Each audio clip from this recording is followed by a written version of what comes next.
that's actually built on two different plots of land. If the goal of the relationship has shifted for one person from survival and stability to self-actualization, the old structure won't hold the weight of that new ambition. And if the other person is still building for stability, every brick the other person adds for meaning looks like a threat to the foundation. Exactly, and we see this play out in the reasoned action approach to breakups. People don't just leave because they're mad, they leave because they've done a mental calculation.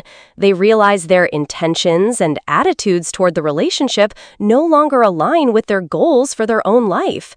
If the relationship structure creates more stress than support, what researchers call relational cycling or chronic tension, it eventually depletes the emotional resources needed to even try and communicate.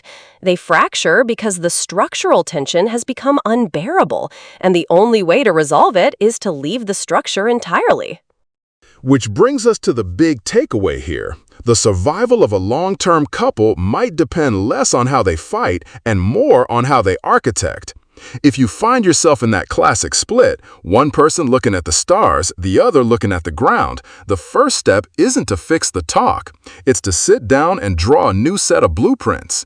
You have to ask, can we build a structure that holds both the stars and the ground?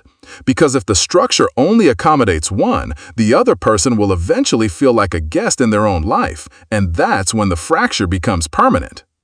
It requires a shift from being a problem solver to being a creator. Instead of asking, "What's wrong with us?" or "Why can't you be more practical or meaning-driven?"